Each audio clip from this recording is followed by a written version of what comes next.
A girl stumbles through thick snow, barely keeping her balance as it blankets the city. Somewhere else, a guy lies flat on his back, daydreaming about a kiss from his girlfriend. The scene shifts as he clings to her, begging her not to go. She pauses, then gives in and decides to stay a little longer, enjoying the snowfall with him. But out of nowhere, a tragic flashback hits her, and she sees blood splattered everywhere. Just then, a distant bell rings and pulls both of them out of the moment. They hold each other tighter and kiss like it's the climax of a soap opera. Meanwhile, a plane engine explodes midair, and the aircraft goes down in flames. A little girl at the airport stares at the sky, crying as she watches it burn. Suddenly, it cuts to 2020. Turns out the whole scene was just from a book. A girl's been reading it, totally obsessed, but she's also bitter that her life isn't nearly as dramatic. She closes the manga and says it's finally time to end her life. But before she can do anything, a man approaches and warns her that it's dangerous to be standing there. She snaps back, embarrassed, claiming she just wanted a wild romance like the manga, but her body won't let her have it. She tries to chase him off, even pulls a knife, and insists she has to die. He won't leave, so she lies and says anyone who touches her will catch some incurable disease. The guy still doesn't budge. He just keeps staring at her, which makes her even more anxious. She doubles down and says she's cursed and can't go on. But then, he grabs her hand and straight up stabs himself with the knife. She screams as blood gushes out of his chest. He leans in, gripping her by the neck and asking what kind of disease she's talking about. He says he's never heard of anything like it, then calls her out, saying suicide is outdated and lame. While dragging her away from the ledge, he laughs, excited that nothing's happened to him from touching her.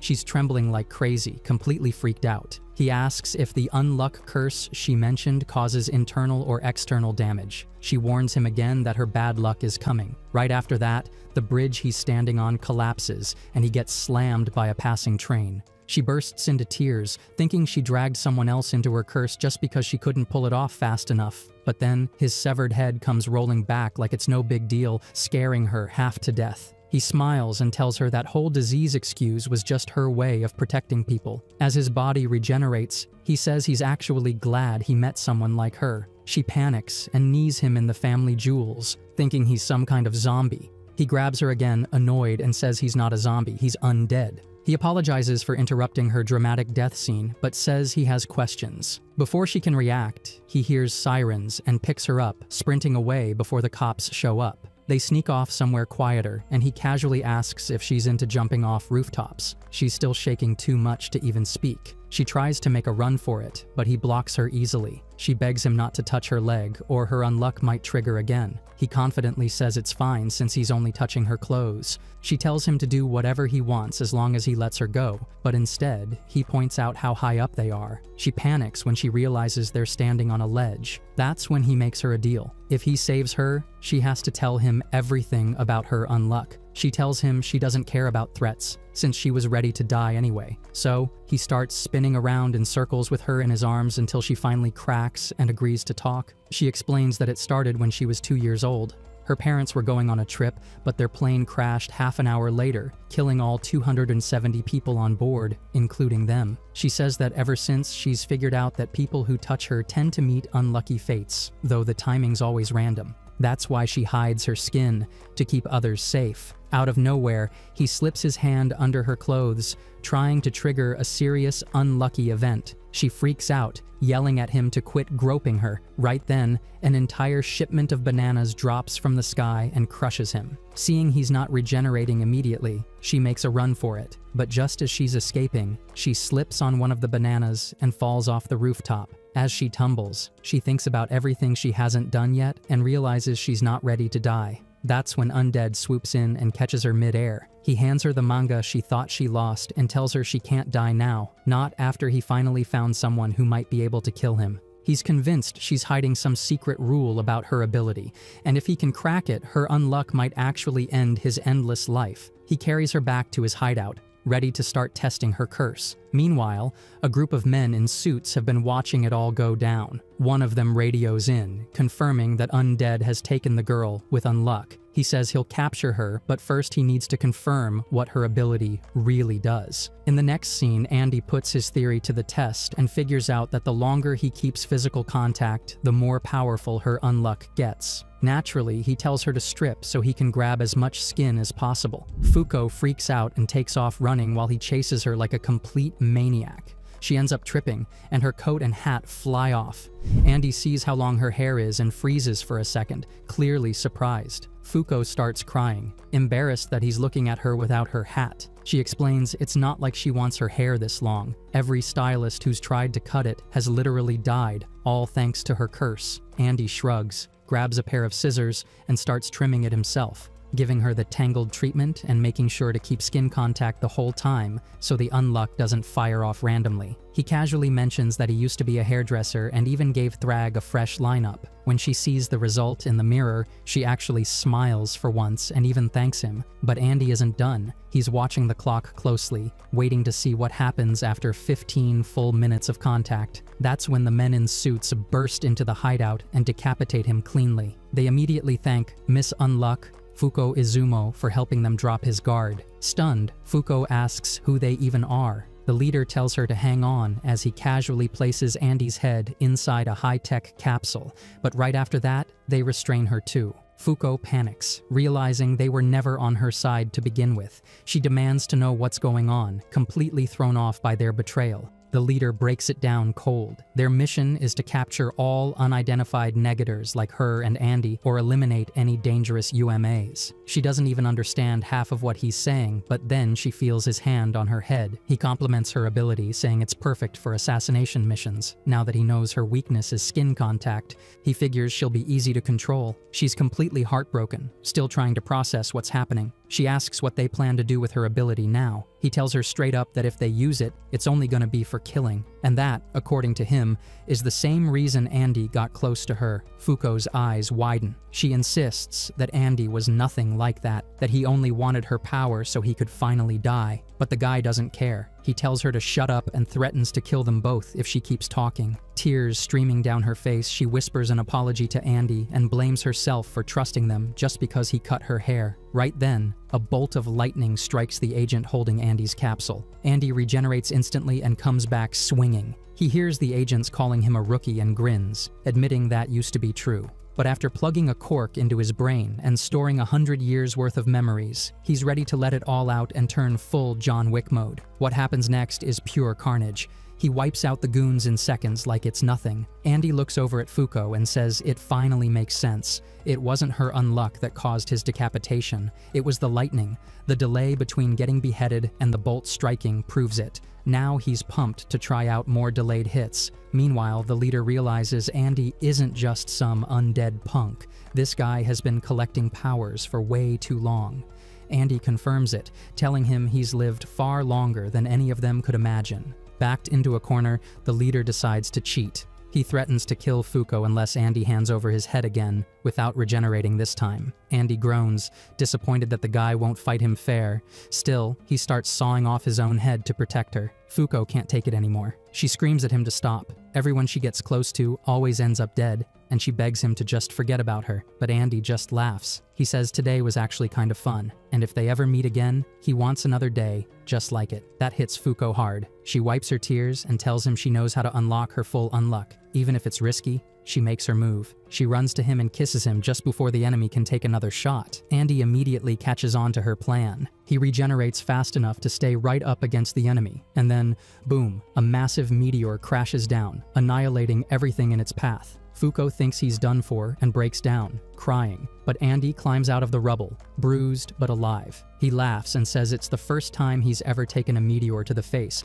and gives her props for pulling it off like a champ. Later, Fuko finally tells him her name. Andy admits he already forgot, so she tells him to just call her Fuko. Then she gives him a name too, Andy, since it sounds like undead. He's down with it. When he hears that the meteor was triggered just by one kiss, he grins and asks if next time they'll have to go even further. Horrified, Fuko takes off running while Andy chases after her, yelling that she better not ghost him again. Andy is standing way too close to Fuko, and it's clearly making her uncomfortable. He flat out tells her they should hook up, thinking it might trigger a massive wave of bad luck from her unluck ability. He figures it'll work even better if they ignore all the usual rules about contact and time. So, he asks her to test the theory right then and there, but she's fuming. She feels like he sees her as nothing more than a tool to die with, which makes her want to run. She's not about to give up her first time to some idiot like Andy. Watching him get all ready with that intent gives her an idea. She quickly tells him that her unluck works based on attraction, and says that aside from him and her parents, she's even kissed her grandpa before.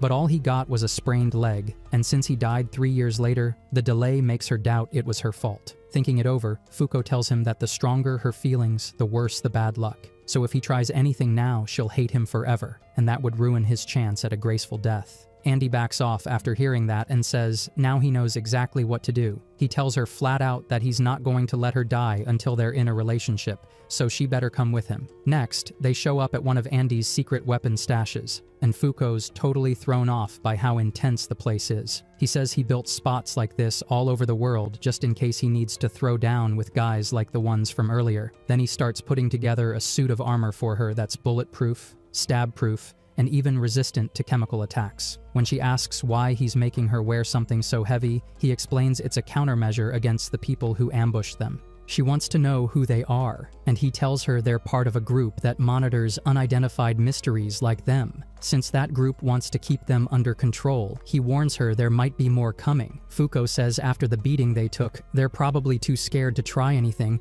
but Andy quickly shuts that down. He says they're tough, just like them, and people who reject the world's rules are called negators. Then he admits he doesn't think they can win. Those guys already know their powers, but Andy still doesn't know theirs. That's why he thinks the smartest move is to run. He says the last time they caught him, 50 years ago, it was a nightmare. They kept him locked in a lab for 10 years, jabbing him with needles non-stop. Fuko doesn't really dwell on that though. She just wants to know how old he is. But Andy ignores her and instead asks what she thinks they'll do to her if she's caught, or how many people will die just to test her powers. He even says they might chop off her fingers just to see if they still work, or figure out what happens when they get separated. All of this terrifies Fuko, and she begs him to just run. He listens, and soon we see them riding off on his motorcycle, which he's controlling with his feet. Andy seems weirdly excited, saying it's time to kick off their two-person road trip. As they're speeding along, Fuko asks if he has any idea where they're going or if he's come up with a plan.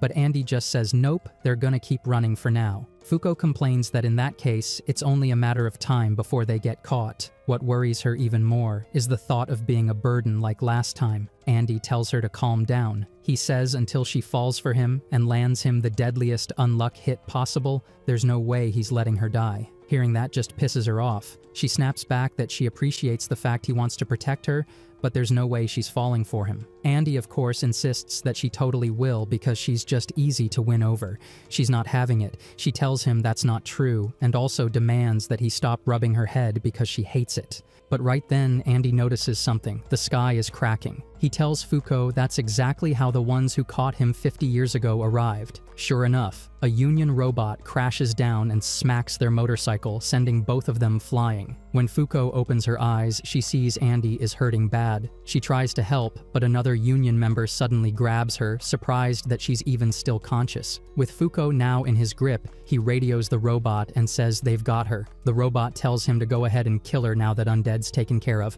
but the guy says not yet. He wants to learn more about her first, and even starts flirting a little. His teammate calls him a moron, but before he can finish the thought, he sees Andy break free. Andy goes in to land a hit, but his body locks up all of a sudden, giving the robot a perfect opening to slam him hard. That's when Andy finally figures out why his body froze up. Just when it seems like the robot is doing something strange, Fuko calls out that the one paralyzing Andy isn't him. It's the guy who's holding her. Andy hears her and realizes his arms can move, so he tells her that whatever's happening to him isn't caused by that big one. He explains that both enemies must be external target immobilizer type negators, but even if their types are similar, their abilities and range definitely aren't. The big guy, he says, locks down the body, while the guy with Fuko is only messing with his will. Hearing that, the one who grabbed Fuko smirks and says it seems like Andy hasn't been alive this long for nothing, but he still thinks it won't change anything. That's exactly why they were given this job in the first place. Suddenly, Andy catches on to something. In order to attack, he needs to be hit first. So he flips the strategy and starts taking controlled blows, using each one to land a strike back at the robot. While Andy's busy pulling that off, Fuko turns to her captor and asks if they're always going to be hunted like this. The guy replies that'll only happen if they manage to escape this time. He also tells her that dropping a meteor yesterday really didn't help her case. Thanks to that, her threat level jumped from a 5 to an 8 on a 10-point scale. So even if she shakes the hunters, there'll always be someone else dangerous coming after her. Fuko wants to know what he means by that, and he explains, it's other negators like them. Hearing this, she naturally asks why those negators aren't being chased too. That catches his attention. Shen lights up when he sees she's curious, says she has every right to know. He tells her about the Organization for the Control of Unidentified Phenomena, also known as the Union. Within it, there's a special team made up of 10 elite negators. Once you're part of that group, Shen says, you're exempt from being hunted, so long as you take on the missions they assign. Fuko's face lights up. If they join, they'll stop being targets. But before she can hold on to that hope,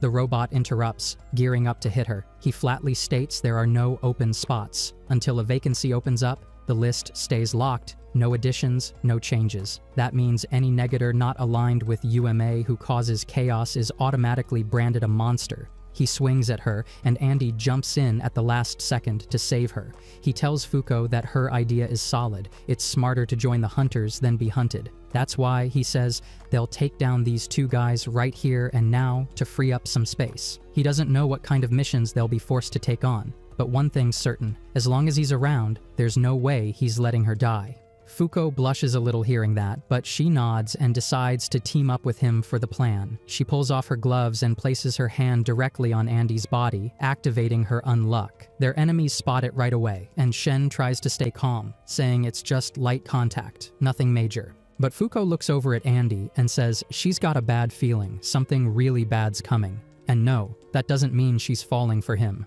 While the two Union members start bickering, Undead uses the chance to creep up on them. But even then, his attacks don't break through. And now the Union duo is ready to finish him off. So Andy starts thinking, what exactly are these external target negators rejecting to freeze his body like that? He thinks about how Jumbotron cancels out his movements by switching into an attack stance, which makes him believe that Jumbotron's power must be unavoidable. But the one who actually worries him the most is Shen, since he still doesn't have enough info on how Shen attacks. As Andy analyzes the situation, he decides the best move is to stay hidden and strike only after he's fully grasped how they both fight. But suddenly he realizes the place he's hiding in is packed with dynamite, and when the charges go off, the entire building collapses underneath him. Fuko races to find her friend in a panic, wondering if this is somehow her fault or just a cruel coincidence. Meanwhile, in the next scene, Jumbotron feels lucky to still be alive thanks to the crazy old man's suit. He thinks Fuko's power is only useful if they can predict exactly what'll happen. Otherwise, it's nothing but a liability. Still, before he kills her, he decides to go after the undead first. But just when he thinks he's already got him, Andy suddenly appears behind him and finishes him off in a surprise counterattack.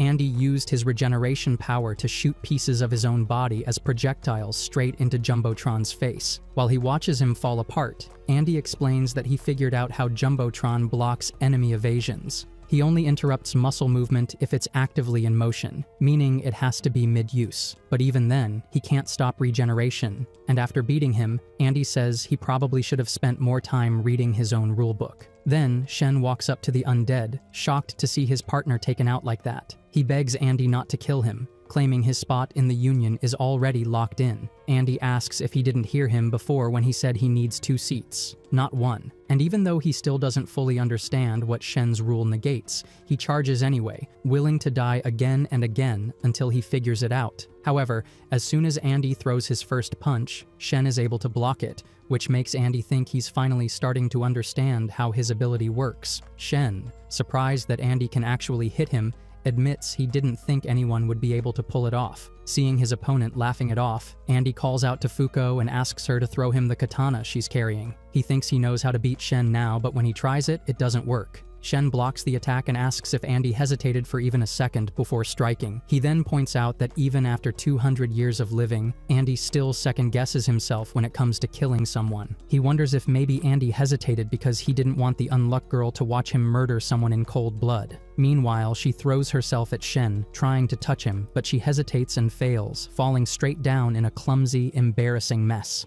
After that, Shen reveals that they won't be able to attack or run away, since his power takes effect at the deepest level of the psyche, but neither of them pays him much attention because Andy is too busy scolding Fuko for butting in. Then Shen asks them which one of the two is going to join the Union. Andy answers that it'll be Fuko, he doesn't care where he ends up, but since Fuko objects, Andy tells her that if she gets captured, she won't even last a day without losing her mind. He thinks trying to seduce a girl who's already unhinged is honestly just exhausting. She groans at him for still talking like that and asks what happens if she never gets freed. But Andy promises he'll do it. He'll free her before she dies, even if it costs him his own life. He says he wants to give her a night she'll never forget, no matter what she looks like when that moment comes. After hearing all that, Shen tells them that in that case, he'll take Fuko with him, but she asks him to turn around first, which he refuses to do since looking away would break the restraint. Still, Fuko says she doesn't care anymore. She's made up her mind. She's going to sleep with Andy, and Shen is left completely speechless. Andy groans, saying he still needs to make her fall for him first, but Fuko says it doesn't matter. Her body has made sure she's never felt even a drop of romance her whole life. And whether she's in love or not, she doesn't care. She just knows that if anyone's going to take her, it has to be him. Since he's willing to fight for her until he's a bloody mess, there's no way he can say no to giving her something. So Fuko tells him they'll do it right now and see if they trigger enough unluck for it to kill him. Meanwhile, Shen laughs to himself and thinks it would practically be a crime to split them up. That's why he offers to help them kill another Union member. In exchange, he'll introduce them to the organization. Shen explains that in 3 days, on August 5th, they need to head to Lake Baikal to track down another member who's out there investigating a UMA. If they kill him, everything will work out. He tells them to look for someone wearing a red tie with an emblem on it. Before he leaves, he warns them that a lot of people will be after them, so he hopes they survive the trip. After Shen walks off, Andy tells Fuko he doesn't want to sleep with a girl just because she's desperate. That's why he asks her not to do something like that again, then says it's time to get moving. Hearing that, Fuko gets nervous since she doesn't even have a passport to get into Russia, but he tells her she won't need one because they're taking a different route. Andy says they're going to sail over to Niigata, hop on his yacht, and ride it straight to the Russian port in Vladivostok. Then they'll switch to a plane and fly over to Irkutsk, where some old war buddies will help them out. And once they've gathered everyone, they'll stalk their target at the lake until the time comes to strike. The scene jumps to 1970, deep inside the Union's isolation facility, room 1859. Andy's in there alone, using his own blood to write a birthday message on the wall for someone named Gina. Then the story shifts back to 2020, on the night of August 4th. A woman is seen walking across a satellite, using her powers to track the exact location of the yacht where Andy and Fuko are currently sailing. On the yacht, Andy casually asks what she thinks of the ship and says they'll be arriving in Vladivostok soon. But then he notices she's hiding under one of the seats and asks what she's doing down there. Fuko reminds him what Shen said about them being hunted while on this journey. Hearing that, Andy grabs her by the legs and drags her out, telling her to enjoy the ride instead of sulking. Fuko refuses because she's genuinely scared they'll be attacked. Andy tells her that even if they are, dancing on the deck a little won't kill her. But right on cue, alarms start blaring across the yacht, warning of an incoming attack. Despite the missiles and gunfire flying at them,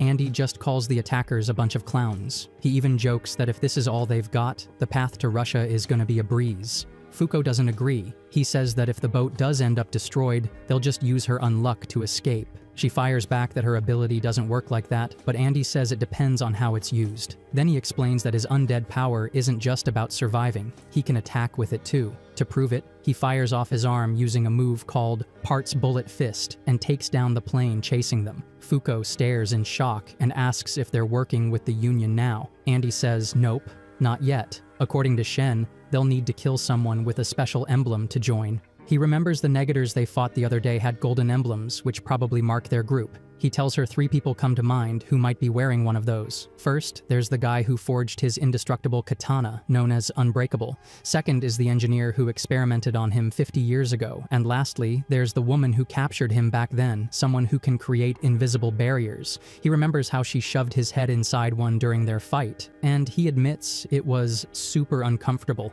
Even with his immortality, he doesn't want to face her again. Fuko's shocked to hear that he actually has weaknesses, and it makes her a little anxious. But Andy climbs up to the bow of the ship and yells that he doesn't care about any of that. No matter who comes at them, they're going to reach their goal at the lake. If things go south, he says they'll just rely on her bad luck to deal with it. Fuko yells back, reminding him that he told her not to count on unluck before. Inside the cockpit, Andy says they still need to understand her ability better, but Fuko instantly gets flustered, thinking he wants to try something dirty again.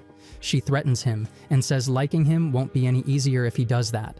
Andy just laughs and says she totally will fall for him because she's easy to win over. That sets her off, and she yells at him in frustration. Meanwhile, the woman Andy mentioned is tracking him with her cameras. She smiles, happy to see he hasn't changed a bit. Apparently, he's the only man she ever loved. From space, she launches a giant missile that lands right next to the yacht, causing both of them to fall into the ocean. Andy wonders where the blast came from, but he quickly sees Fuko struggling and decides to help. To rescue her, he slices off his own arms and jams his stumps against the boat above her to push it out of the way. Afterward, they both resurface, and Fuko thanks him for saving her life. Andy tells her there's no time for that now, they're about to be captured. A military jet suddenly shines a spotlight on them and demands to know if they're going to surrender. Andy says yes, just to buy time. He wants to test a theory about whether Fuko's power can be controlled. She tells him straight up that it can't be, which is why it always causes problems. Andy says she can't use it at will, but that's exactly why he's come up with a hypothesis. He believes all her past unluck strikes were tied to stuff in their surroundings. He starts thinking about how the lightning was triggered by a haircut and the meteor by a kiss on the cheek, even though those events used stuff from far away. Then he confesses that maybe those two things had strong personal meaning. Because of that, the materials needed for such a powerful unluck weren't nearby, so it had to reach farther. This time, though, he says he found something nearby that should trigger a strike just as strong. Fuko doesn't get what he means, until she notices her bra is pushed up. Andy tells her it got in the way when he gave her CPR, so he had to move it. She freaks out and asks if that's all he did. He casually says he also gave her mouth-to-mouth. That alone is enough to trigger a massive unluck explosion right beneath them, but thanks to his plan, it launches them up to the plane that was attacking. Once there, Andy uses his Crimson Crescent Moon technique and slices the pilot cleanly without damaging the cockpit. With that, they manage to hijack the jet and keep moving forward. While flying, Andy's on cloud 9, excited that he figured out how to control her unluck. He tells her it won't be random anymore, since it's now their ace to flip any bad situation. He thanks her for doing a good job, but she insists it was pure coincidence. He hears her muttering something, though, and tells her to hush so they can just enjoy this rare moment of calm. But right then, the jet triggers its self-destruct system. They have no choice but to eject and end up free-falling from the sky. Fuko screams in fear, but Andy tells her to chill because he has a mercenary trick up his sleeve. He shows off his 5-point landing technique, which shatters some bones but keeps him alive. Since pain doesn't bother him, he shifts the convo and says they've arrived. Fuko looks down and is blown away. He tells her it's Lake Baikal, the deepest, clearest, and oldest freshwater lake in the world. It's also the perfect spot for a UMA to hide out. She gets emotional, telling him it's her first time ever leaving Japan. Andy tells her that means she should go sightseeing instead of worrying about the Union. He doubts they'll make a move around so many tourists, since those guys prefer to operate in the shadows.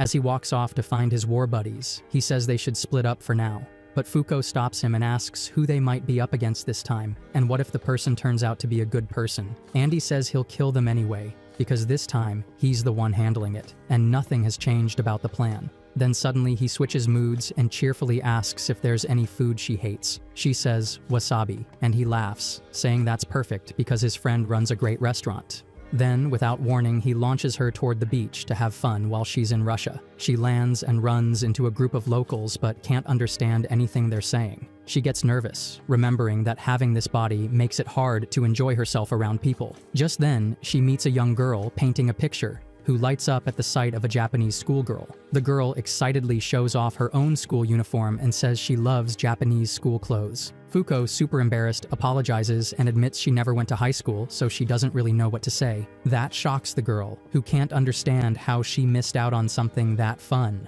Fuko looks at the painting and says it's beautiful, asking what technique she used. Even though she doesn't go outside much, she does know a bit about art, though she admits she's not very good. But the pink-haired girl hands her a canvas and asks if they can paint together. During their little art session, the girl calls her lucky because of what's written on her hat. Fuko's surprised, and the girl explains that she loves things that don't change, untouched by outside influence. She says it's amazing that something can stay the same forever, and that's why she loves art.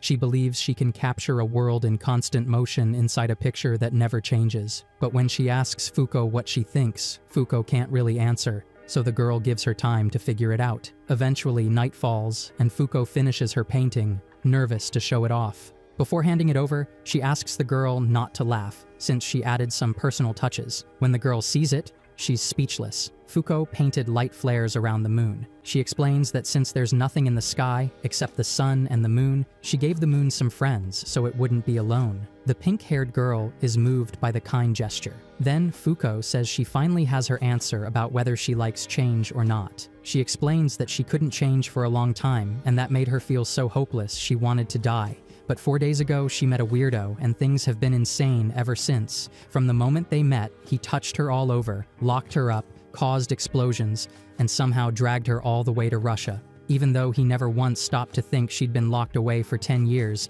she's still thankful he helped her break free. Because of that, she got to paint with her new friend today. Hearing that, the pink-haired girl's whole vibe changes. She suddenly jumps into the water and shows off her power.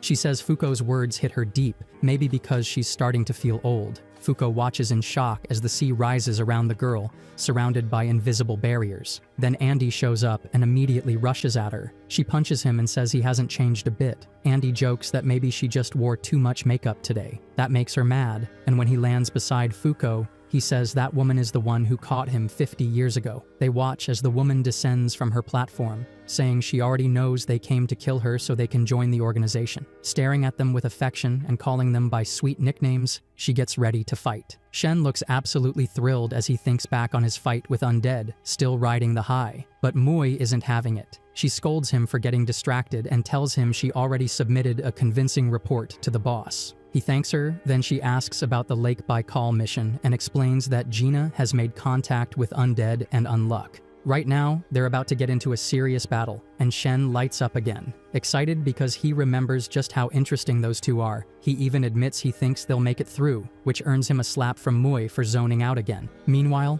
at the lake, Gina is giving Undead and Fuko the deadliest look, but out of nowhere, she shifts gears and happily runs toward Andy, saying it's been forever since she last saw him. Andy doesn't return the warmth though. He swings his sword right away to check if her barrier trick is still active. Gina gets upset, complaining that after 40 years, the first thing he does is try to slice her, but he tells her she's got no right to be mad, since she was the one who put up a barrier in the first place. Hearing all that, Fuko cuts in and asks if Gina's the one who caught Andy 50 years ago. Gina hears her call him Andy and immediately thinks the two of them are romantically involved. Still, she admits that yes, she did catch her beloved Dedi and even kept an eye on him during his captivity. Fuko's shocked to hear that, especially since Gina looks like she's the same age as her. Gina takes that as a compliment and thanks her for the sweet words. Andy jumps in to clarify that when Gina caught him, he was only 16. So now he's 66. He's genuinely impressed with the Union's anti-aging tech, but right then, Gina suddenly presses a barrier against his mouth to shut him up. She's clearly irritated by his comment, saying she's 16 for eternity. Then she uses her power to make him slash his own throat and peel the skin off his face. After managing to cut off a piece, she happily presses it to her own face like a mask and gives it kisses. But right before she gets too into it, the piece vanishes. Andy, already regenerating his face while Fuko watches in shock, tells her he felt something invisible cover his mouth. Seeing Fuko worried, he reminds her that he's undead, so there's really no need to panic. Gina watches how close they are and tells Fuko that she was the one who fell for Andy first. She then shares how they met 50 years ago during an unfortunate mission. She was the hunter, he was the prey. Even though she captured him, all the seats in the Union were already taken. So while she got a spot at the round table, he got stuck in a cell. When she was assigned to supervise him, she apologized, saying she was just following orders.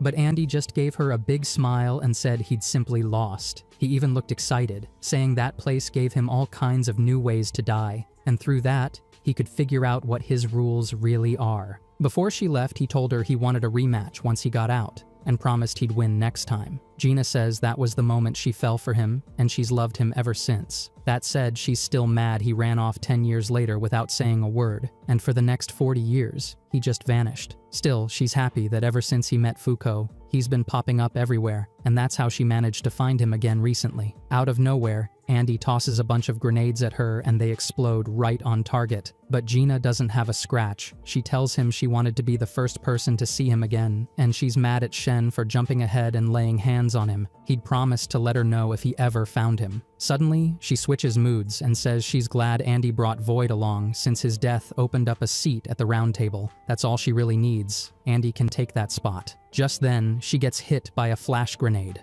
blinding her. Andy takes the chance to rush in, hoping to dodge her barriers. But even blind, Gina keeps her defenses up, so he backs off and decides to gather more intel before going all in. Fuko asks where his friends are, and Andy casually says they're all dead. Still, he jokes that he got them seats at another party where they serve killer beef stroganoff. Fuko yells at him, saying now's not the time for jokes, especially since Gina is marching toward them clearly pissed off. But Andy tells her to relax because he's got it figured out. He's finally cracked what Gina's ability is. He explains how he saw her harden the lake, then lift it using telekinesis, and also build invisible walls and staircases. So he thinks her power is about hardening objects, but there's still something off. If she only hardened things, he should be able to cut through them with his sword. As he's still trying to piece it all together, Gina slashes him clean. But instead of being rattled, Andy finally understands how her powers work. Gina complains that he could have dodged if he weren't carrying Fuko. She mutters that if Fuko had died back when she attacked their boat,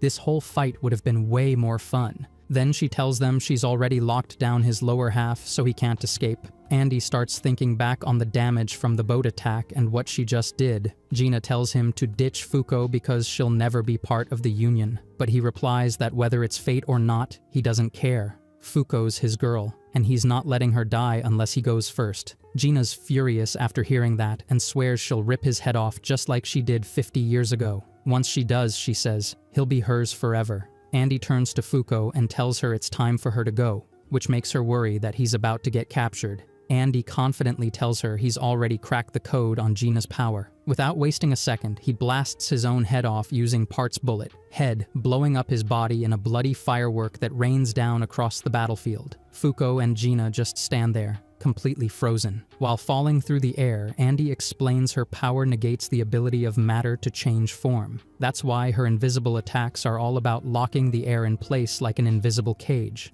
Now that blood's coating everything, he can finally trace the outline of her barriers. That's how he confirms her ability is called Unchange. Gina smirks and admits he's right, but then taunts him, asking what an undead like him plans to do about it. Andy replies flatly that his powers alone won't help, so he launches his severed head right into Fuko's chest and regenerates his entire body while clinging onto her like a lifeline. As his body reforms, he spots the floating hands around Gina, now visible thanks to the blood. She warns him not to let her touch him, because once she grabs him, even he won't escape. But Andy says that while it's tricky not being able to lay a finger on her, having Fuko close gives them options. He tells her to press up against him and hold the contact for as long as possible. Seeing them stick together like that, Gina gets instantly jealous and furious. She powers up, shouting that Fuko's seducing her precious Deddy. She then loses it completely and rants that she finally gets it now. Andy's only protecting her because of the boobs. She screams that in 20 years, Fuko's chest will sag, while hers will stay perfect forever. Andy claps back, saying that can't be true, since her ability only works on external matter. Gina laughs in his face and claims her own body is proof that Unchange is self-directed, but Andy turns to Fuko and says Gina's definitely just caked in makeup. Her boobs might not age, but he's pretty sure her butt is already crashing out. He figures Unchange doesn't even work on living things, which actually makes a lot more sense. Gina screams at him to stop using her teen body like some science experiment. She slices his legs clean off and Fuko gasps in horror, but Andy just chuckles. He says her attacks don't really faze him and she needs to stop stressing about growing old. Gina growls and says it's not about fear, she just genuinely loves never changing. As she comes at him again, Andy realizes something. Now that her hands are visible, dodging them is way easier. Plus, she needs a second to regenerate after each strike, so now he just needs a way to pierce through her barrier. Fuko then notes how weird it is that Gina can float around so easily inside her own barriers. Wouldn't it make more sense to just run normally? Andy hears her and lights up, thanking her for the tip. That gives him a fresh idea. He says he knows how to reach Gina now. All he needs is the right trigger to unleash a new level of bad luck. But before he can act, he crashes headfirst into something invisible and falls into the lake. Gina glares and scolds her teammate for messing up her setup. Then, out of nowhere, laser beams rain down from the sky and start blasting both Andy and Fuko.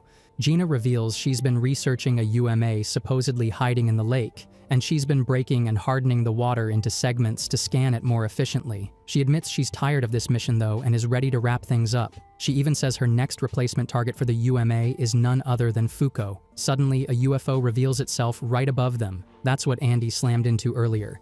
Gina looks straight at Fuko and says she likes things that never change, and to make that happen, she plans to be with the one she loves forever, which is obviously Andy. She doesn't care how much destruction it causes. She'll stay with the Union just to keep chasing Andy until the end of time. She also throws Fuko's words back at her, saying since she likes change so much, she's about to give her the biggest one of all, death. She charges full force, but Andy blocks her strike with his sword and says she's right. Being born and dying are both massive changes, but the one dying today is him, not Fuko. Andy swears he'll protect her and keep flirting with her until she finally gives in and changes her mind. And maybe, once that happens, he'll be able to die for real. Gina accuses him of being an optimist again, but then softens up. She confesses that joining the Union never brought her peace. It always felt cold and lonely, and she doesn't believe Fuko has what it takes to survive in that world. That's why she's ready to take her out for good. Just as she goes in for the final blow, Andy whispers to Fuko that there's a tiny gap under Gina's barrier. He wants to slip through it and end this using all the bad luck he's stored up. But the hole is crazy small,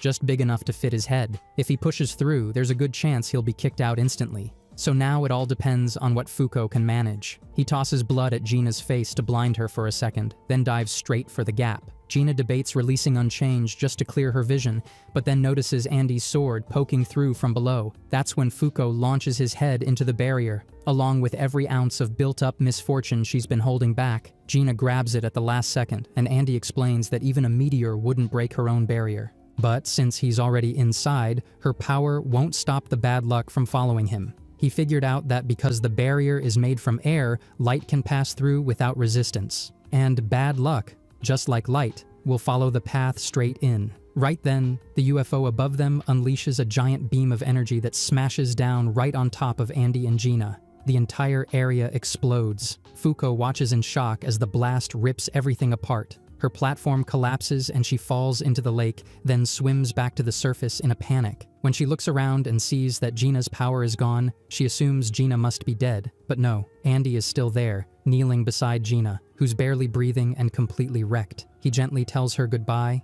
and admits this was one hell of a fight. Meanwhile, Fuko rushes over to them and finds Andy standing beside Gina, ready to end her life, but he hesitates when he hears Fuko's voice. He tells her that even though he stopped, Jaina doesn't have much time left. Jaina laughs weakly at Fuko's sadness, saying she clearly wasn't ready for the worst when she chose to join this fight. Then she admits she wanted to change. That's why she surrendered herself to the Union, putting her life completely in their hands. She's captured and executed countless men and beasts in their name. Yet, despite all that, nothing ever changed. Not the world, and not her. So she believes now the world will gather more rules and go through a huge transformation. She says she used to think the Union's mission was to stop the world from changing, but she realizes now that she was wrong. Then she looks at Fuko and compliments her painting, saying she did a good job adding those moonlight sparkles. With her last breath, Gina tells them that maybe change isn't so bad after all, and now she asks them to leave. The anti-aging treatment is starting to wear off,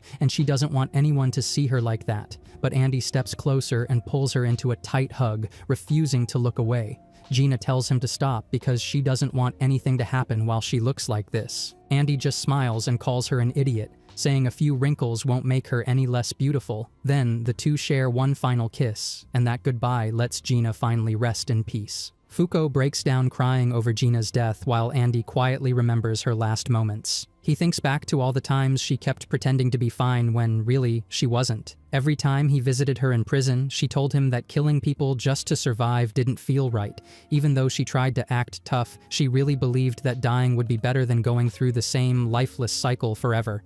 That's when he tells Fuko about a promise he once made her. He had joked that she'd be the first one he'd kill once she got out, and even though it was just a joke, she lit up like it meant the world to her. Now that he's looking back, he feels sure that deep down, Gina really did want to die, and in some twisted way, maybe Fuko's unluck gave her what she wanted. Still sobbing, Fuko asks if they can change the way things work. She wonders if it's even possible to fix the union so no one else has to end up like Gina. Andy perks up at that and tells her he's counting on her for that. Not just to change the world, but also because it might be the key to finally winning her over. Her face turns red, and she asks if it's something they can really pull off. He flashes a grin and says the union's welcome wagon will be here soon, and their first move is to check the board from the inside. But before all that, he suggests they raise a glass for the fallen. Fuko nods and agrees to toast in Gina's memory. Right as they do, a union member arrives to pick them up, cutting their moment short. In the next scene, Andy and Fuko walk into the union's roundtable chamber. Andy, being Andy, decides to greet everyone by charging in and trying to take them all out at once. But every single member blocks his attacks without even flinching. He drops into a seat and jokes that they should have just died to make his job easier. Shen casually mentions that just like he said, these two really are something else. Juiz steps in to formally welcome them, Undead and Unluck, now official guests of the Union. Fuko and Andy clink their glasses together in celebration. Before he can even take a sip, Tatiana decks Andy right in the face for killing Gina. Billy tries to stop her, but she's furious and says Andy had no right to take Gina's life. He takes the hit, shrugs it off, and calmly says he gets it, but reminds her that fighting among members is against the rules. With a smug smile, he says it's nice to see someone here with some actual fire. Then, out of nowhere, his arm suddenly swings his sword toward Fuko, catching even him off guard. Juiz immediately tells everyone to stand down while Tatiana gets ready to blast and warns that she might end up hitting Billy. He panics, wondering if he's about to crash out for real, and Juiz demands to know what Andy's problem is. Andy throws up his hands and says he gives up, asking Juiz nicely to stop whatever she's doing. She agrees and releases control of his arm. After that, he turns to Fuko and apologizes, saying the stunt actually gave him the answer he was looking for. The scene cuts to midnight, August 6th, with Fuko now yelling at Andy for constantly pulling these kinds of surprises. Meanwhile, back in the meeting, Juiz, as their number one, asks Apocalypse to begin the session. The creepy talking book wakes up and announces that they've got 6 missions available. The first mission is to capture UMA Burn, and it requires 6 people plus the 11th seat. The second one is to catch UMA Eat, which needs 5 members, and the Negator Unburn. The third is to neutralize UMA Language, which only needs 1 person. As Andy listens, he realizes these are the same quotas Gina mentioned earlier. He leans toward Fuko and quietly asks her to memorize everything they're hearing so they can use it later. Apocalypse keeps going, saying the 4th mission is to capture the Negator Unseen, which only needs someone to visit UMA Call. The 5th is to capture UMA Past, requiring 3 members, and the 6th is for UMA Spoil, which also needs 3 people. All missions must be completed before August 31st. If they fail, the punishment will be the addition of UMA Galaxy. Fuko, clearly confused, asks what that even means, but Andy tells her to hold the questions and just stay focused for now. Juiz then asks Nico to compare the data from Apocalypse with the Union's own reports. Nico gets to work and confirms that they only have enough resources to take on the first 3 missions. He adds that researchers already have a pretty good idea of where those UMAs usually show up and how to approach them. He points out that the top priority should be UMA Burn, since it comes with the biggest payoff. On the other hand, he strongly suggests they drop the 6th mission entirely because they have 0 data on it, and it's not worth risking someone's life for nothing. Juiz listens to the analysis and agrees. She says all members should focus only on the first 3 missions for now, and they'll just accept the penalty for the others. Their priority should be gaining strength, not burning out trying to do everything. She then explains that they'll divide the assignments between the members who are currently present. While that's happening, Fuko turns to Top and asks what the book Apocalypse really is. He explains it's the first artifact ever discovered on Earth, and it only opens when every single negator on the round table is seated. Once it activates, it spits out a bunch of wild missions, and if they complete them, they get a reward. But if they fail, they get punished. Fuko takes it all in, then asks if they're really supposed to just go along with this thing no matter what.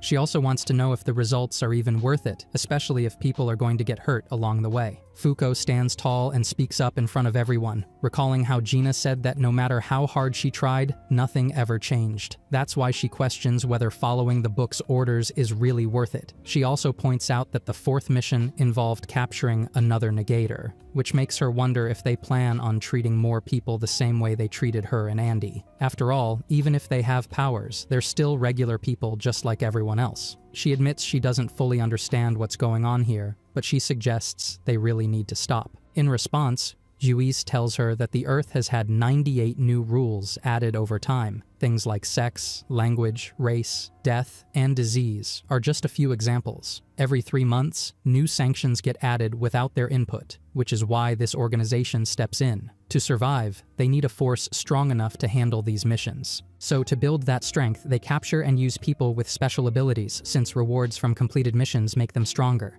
Their ultimate goal, she reveals, is to one day kill the god who keeps dumping all these rules onto the world. Juiz explains that only those seated at the round table can accept missions, which is why they always need backup candidates to step in when a seat opens. She also admits that Andy and Fuko were brought in because their unchecked powers posed too big a threat. In fact, she personally gave the order to have Fuko executed because of her unluck, and she apologizes for it right then and there. She says Shen is the one who recommended inviting them, and that's why they're being given a chance to cooperate. But Fuko still isn't satisfied with what she's hearing. Juiz then tells her that if she wants to be the one calling the shots, she'll need to become the new number one. To do that, she'll have to outperform every single person sitting at the table. She even encourages her to work harder than anyone, including herself, if she really wants that top spot. Fuko's shocked and asks just how much she'd have to do to pull that off. Before she can get an answer, Andy suddenly steps up and grabs the book, yanking it right out of its mouth to demand which mission is the hardest one. Top freaks out at the sight and calls him insane for trying to pick a fight with Apocalypse. The book doesn't take it well. It chomps down on Andy's hand, which gets Shen laughing hysterically. Then Apocalypse, now looking a lot more threatening, announces that the hardest mission is the one involving spoil. So Andy calmly states that he, Fuko, and Shen will be the ones taking on that mission. Apocalypse agrees and starts the mission immediately, even though Shen never actually agreed to go. The scene cuts to August 21st inside the Union's locker room, where Fuko is getting help putting on her mission gear. She's clearly nervous since physical contact with her is risky, but Mue reassures her, saying these were orders from her master Shen, and asks her to stay calm. After helping her suit up, Mue tells her she's ready and wishes her good luck. She also explains that if they complete the mission, they'll earn some valuable rewards. When Fuko asks if Mue will be joining them, she says she can't because she doesn't have an emblem.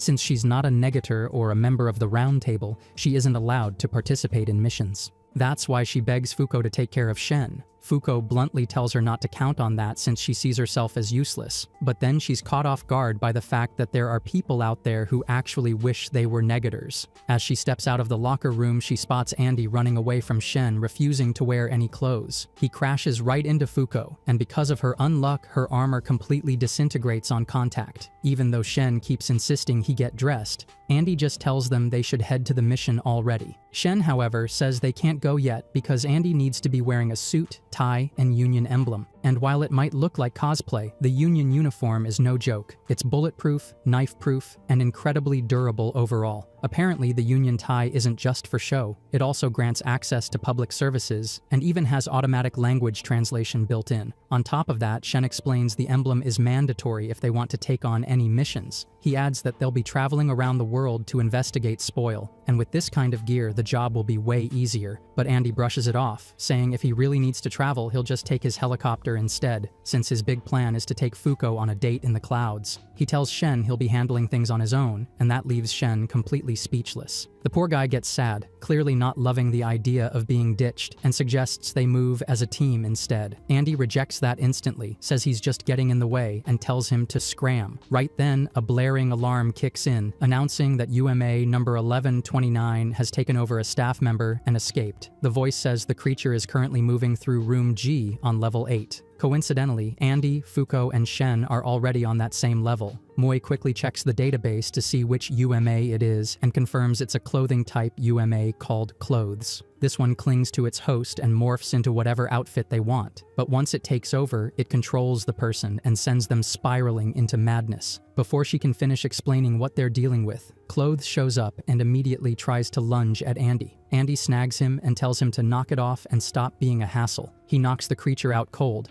But Moi freaks out and warns that this is bad. When Clothes loses a host, it instantly looks for a new one. Sure enough, the UMA makes a move for Moi since it desperately needs a human body. Then it turns towards Shen and Andy, trying to attack again, but the two block it without any trouble. During the scuffle, Andy mocks Shen's powers, calling them useless, and Shen fires back, reminding him he already beat him once with those same powers. Meanwhile, Fuko notices Moi is in pain and decides to step in. Just before unleashing her unluck, she apologizes to Moi for dragging her into this mess when they barely even know each other. She manages to knock Moi out, forcing Clothes to abandon her and look for a new target. Fuko hopes it goes for her next, since she trusts Andy to step in. That's exactly what happens. Clothes dives toward her and ends up taking over Andy's body instead. Surprisingly, it doesn't instantly morph into clothing. But then Clothes starts complaining about Andy's fashion tastes. He wants gear that regenerates when it tears and comes flying to him when he calls for it. Andy mocks him, calling him a sorry excuse for a UMA if he can't even meet those basic demands. Clothes promises he'll whip up something amazing that will leave Andy in awe, declaring that from now on, he'll be his personal walking mannequin. Suddenly, Fuko realizes something.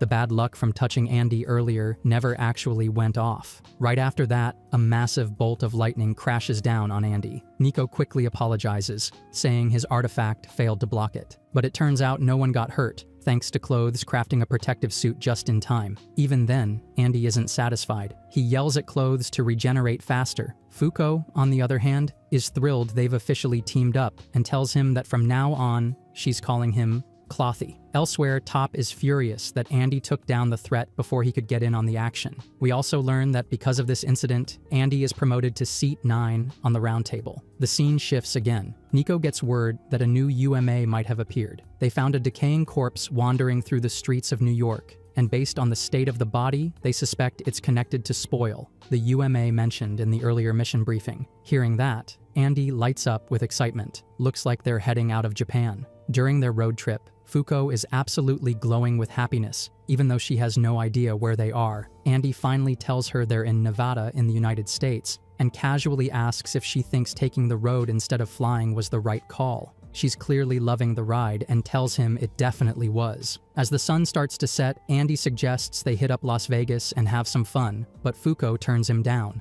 She says they need to focus on the location mentioned in the mission report. Problem is, she suddenly realizes she doesn't actually remember the name of the place, so she starts flipping through the file again. She tells Andy she's sure the name was right at the end of the report. According to what she finds, on August 21st in New York, a rotting corpse was spotted wandering the streets. Because of that, the Union wiped the memories of everyone who witnessed the scene or lived nearby. They were able to ID the corpse thanks to his belongings. His name was James W. Smith, and he was originally from a small town called Longing. That's when Shen jumps in, saying Longing is one of those old-school Western towns in rural America where they film cowboy movies. Fuko jumps in fright and asks what the heck he's doing outside the car. Shen tells her Andy tried to ditch him, so he's been riding on the roof the whole time, which made him feel super lonely. She gets worried about how dangerous that is and begs him to hop in the car. Shen gets all emotional hearing that, but he loses focus and slips right off the roof. Turns out he's totally fine though, and now he's tagging along with Andy and Fuko, much to Andy's annoyance.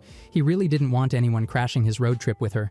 Fuko changes the subject and asks Shen if he actually thinks the case they're investigating is connected to Spoil. Shen says he's pretty sure it is, and then asks if she even knows what Spoil means. She gets flustered and admits she has no clue, so Shen explains that in this context, Spoil means to rot or decay. He says he doesn't know why the corpse traveled 4,000 kilometers back to New York, but he's certain it returned to Longing afterward. That leads Fuko to ask who exactly they'll be facing, and Shen flatly answers, UMA Spoil and his zombie army. Fuko starts freaking out, but Shen stays calm. She asks if they really think they can pull off capturing this UMA, and Shen tells her in another language to chill out. He says the Union scouts already investigated the place ahead of them. He even brought audio recordings from when they built barricades around the city. Fuko listens and immediately asks if those scouts made it back safely. Shen just smiles and points to his emblem, which pretty much answers the question. Andy's been bored up until now, but once he hears the audio, he perks up. The recordings are full of screams and chaos from the zombie attack, and both Fuko and Shen start getting nervous. Fuko ends up looking totally shaken, twisting uncomfortably as she hears the pain those people went through. Shen asks Andy what he thinks, but Andy has no idea what he's even referring to. Shen warns him that he won't be able to get through this unless he goes all out. Andy just smirks and says he won't need to try that hard. Later that night, Fuko is sitting alone, staring at the moon. While Andy sleeps, Shen approaches her and asks if she's having trouble sleeping. He gently tells her to rest up since he and Andy plan to take care of Spoil. Fuko says no way, she wants to help too. Shen asks if it's because of Gina or because she wants to earn more points. She says it's neither. Instead, she brings up the reward Apocalypse promised. Apparently, if they complete this mission, they'll get the location of the unrepair. If they find him, they might uncover a way for Andy to truly die. Then she asks Shen what his reason is for being on this mission. Before he can answer, she remembers Andy kinda forced him into it, so she awkwardly apologizes. Shen admits that's partly true, but also, this mission feels like a major one. He says it'll finally let him see the real deal, not this halfway version they know now, but Victor, the god of victory. Just thinking about it gets him fired up. The next day, they arrive in Longing, and Shen immediately warns them to proceed carefully. Andy, of course, does the opposite. He grabs a rocket launcher and fires at the barricade around the town. Shen and Fuko are horrified. Andy just freed the zombies. A massive horde starts charging straight toward them. Shen freaks out and yells at Andy, saying the Union was keeping the zombies trapped for a reason. But Andy asks a simple question: can those people turn back to normal once they're zombified? Shen replies no, since their bodies have already been physically altered. That's all Andy needs to hear. He tells them there's no reason to hold back anymore. He floors the truck, mowing down zombies left and right. Shen and Fuko are definitely not okay with this, but Andy makes it to the town center without a scratch. He launches himself out of the truck and starts ripping his own limbs apart. He yells at the zombies, saying he's going to kill every last one of them. Then he calls out to anyone who still has a sliver of humanity left. If they know where Spoil is, he tells them to bow their heads and lie low. Next, he activates his blood ring technique and starts wiping out zombies in bulk. He chains it with another move called Crimson Crescent Moon and slaughters even more of them. Shen watches from the truck and turns to Fuko, saying her boyfriend's insane. She shoots back that Andy is not her boyfriend, even though she's stuck inside the airbag. Andy, meanwhile, finds someone who still has some life left inside and hauls her over to his crew. He tells them he found someone who hasn't fully decayed yet, and now they just need her to lead them to Spoil. Fuko gets ready to jump out, but Shen stops her with a loud shout. He scolds Andy for not being careful, like he asked. Andy says he heard him just fine and even proves he can still move. Shen narrows his eyes and asks if he's ever fought a UMA before. When Andy says he doesn't remember what happened, Shen tells him that UMAs don't work like negators. They have their own rules, so it's not surprising if one randomly targets someone without warning or logic. Shen then mentions that he already has a theory, reminding Andy that his power only activates once he sees someone from a certain distance, while Fuko's kicks in with physical contact. Knowing how Andy thinks, Shen figures he probably tried something mid-fight to test the waters. Still, he warns him that pulling a stunt like that on a UMA is reckless, and that the enemy has probably already triggered its ability, which immediately freaks Fuko out. Shen explains that most UMAs cast their rules over anyone within their zone. Hearing all that, Andy suddenly apologizes, and Shen pauses, shocked that he picked up on the danger so quickly. He asks Andy if he's feeling weird or different, but Andy says no. Then, the zombie girl next to him starts poking around his stomach, and Clothy tells him there's something written on his skin. Curious, Andy checks and finds a countdown timer ticking on his belly. Clothy bursts out laughing, saying Andy's as good as dead now, just like the UMA planned. Shen quickly checks himself but finds nothing. He asks Fuko if she has one too, and she says no. That's when Shen realizes Andy must have stepped right into the heart of Spoil's effect. Fuko starts to panic and begs Shen to hurry up and fix it, but Andy stays calm, plopping down on the ground like he's just thinking things through. He says the whole thing adds up, so he might as well sit tight and wait for his body to rot away. That throws both of them off. But Andy tells them not to be dramatic. If something this small could kill him, he would have died a long time ago. Eventually, the timer hits 0 and Andy's right hand starts rotting. He quickly regenerates it, but the curse just resets. This time, it spreads even faster. Fuko starts freaking out again since that clearly didn't solve anything. Shen figures Spoil has a continuous effect, which makes it way harder to handle. He guesses that stepping into the town triggers an automatic curse, and once the timer runs out, you turn into a zombie on the spot. The worst part is their only source of info right now is a zombie girl who can't even speak. Then it hits him. Andy can actually talk to her. Andy says she seems to know where Spoil is hiding, so he casually scoops her up and announces that he's off to get married. Apparently, that's her dream, and if they tie the knot, she'll spill Spoil's location. He adds that maybe it's because he's half zombie now, or maybe something else, but he can somehow understand her moans and groans like it's a whole language. Fuko asks what he's even talking about, but Andy brushes it off and asks if she minds him marrying someone else. When Fuko hesitates, he jokes that if she thinks it's cheating, he'll cancel the wedding. Shen gets worried and tells Andy to be careful since the girl could still be dangerous. Fuko just laughs and tells him to go for it. Shen scolds her for enabling this nonsense, but Andy walks off with confidence, bridal style, not listening to a word. Before he disappears, Shen shouts after him, reminding him that the mission is to capture Spoil, not kill it. If they mess that up, they'll lose their only shot at finding Unrepair. While Shen's still yelling, Fuko spots a strange boy crawling out of a hidden bunker. Ignoring Shen's warning, she jumps out of the truck and follows him. Inside the underground tunnel, she keeps chasing the kid, wondering how he's even alive when everyone else is zombified. Just when she's about to catch up, Shen uses his power to hold her back. He stares at her in disbelief, thinking she's just like Andy. In his mind, that might actually make them a good match. He warns her not to go any further. If the tunnel is also within Spoil's range, she could get cursed too. Suddenly, they spot the boy holding a gun, standing in front of a group of survivors. He tells them all the people behind him are cursed, then pulls up his shirt to reveal his own countdown. Shen is stunned. It looks like they have more time than Andy. The kid demands to know who they are, and warns that if they're working for the UMA, he'll shoot without hesitation. Fuko quickly tries to explain that they're here to help, but he doesn't believe it. He's sure they're just here to wipe everyone out before they fully turn. Since Fuko hasn't left her one safe spot, he uses that as proof she's lying. But without thinking twice, Fuko runs up and hugs him. Instantly, she gets cursed too. Shen throws up his hands, realizing he can't win this fight, and joins them underground. Meanwhile, Andy is in the middle of a full-blown wedding ceremony. The zombie girl is wearing a wedding dress, and he tells her she looks beautiful. Then, like a real priest, he starts saying the vows, only to follow it up by admitting none of this matters because they're both rotting anyway. She thanks him, and Andy says that as long as she keeps meeting the marriage conditions, he'll marry her again and again. Then he turns to the zombie crowd and tells them to cheer louder for the newlyweds. But just then, the girl says she's finally satisfied. Wearing the dress was her only real wish. What she truly wants is for him to stop the suffering of all the zombies who can't die. At last, she begs Andy to kill Spoil. Hearing that, he knows this may not follow the mission exactly, but there's no way he's turning down his wife's final request. Then, using his Crimson Cross move, Andy smashes the statue that Spoil was hiding inside. The UMA reveals itself and stares at Andy, demanding to know why he isn't rotting like he's supposed to.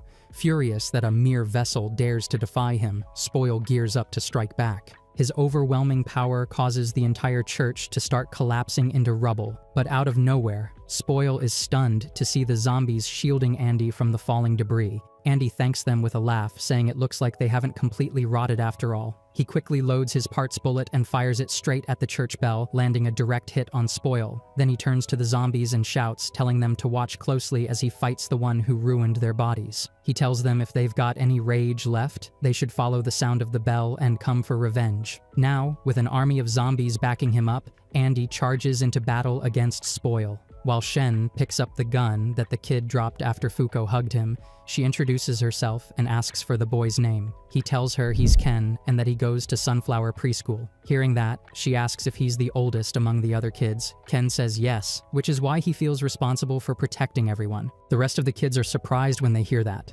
Fuko tells him that they're part of the union and explains they've come to help. But to do that, they need him to explain what happened and how they're still alive. Ken begins his story, saying it was just a normal day on August 17th. Suddenly, a dark ball appeared in the middle of the city and started speaking. We hear Spoil observing the place, thinking the people and houses look easy to ruin.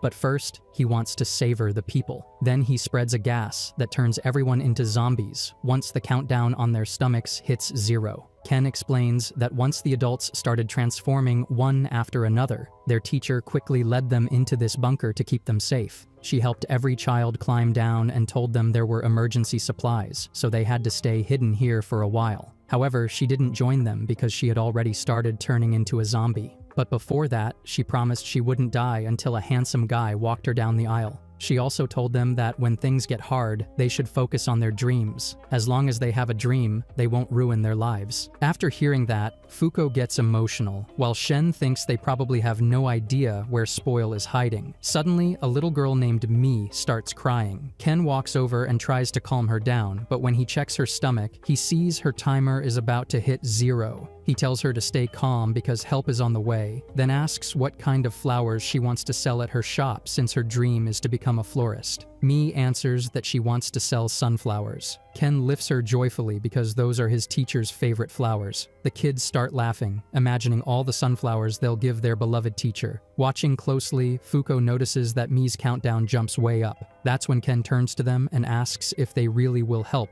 after he's shared everything. Fuko meets his eyes and says yes, they will. Meanwhile, Andy is still fighting Spoil, and Shen senses something big is happening above. The scene shifts as we see Andy swinging his sword, trying to finish Spoil. Fuko and Shen step out of the bunker and are stunned to see Andy still battling with his zombie bride in his arms. Fuko asks Shen if the zombies are really on Andy's side now. Shen nods and says they are, even if they're not doing much besides putting on a show. He figures if these people are cursed to stay rotting like this, then maybe Andy is just being kind in his own twisted way. Andy, noticing his team arrive right on time, tosses them a line, asking them to take care of his girlfriend. The group is stunned when they see the same zombie girl now wearing a full wedding dress. Andy throws her gently into Shen's arms. The moment Ken sees her, he lights up and tells the other kids that's their teacher. Hearing Ken's voice and watching Mi's joy, Fuko is overwhelmed. She tears up as the kids hug their teacher and do their best to treat her wounds. The teacher feels all their love and thanks them from the bottom of her heart, leaving Fuko speechless. Meanwhile,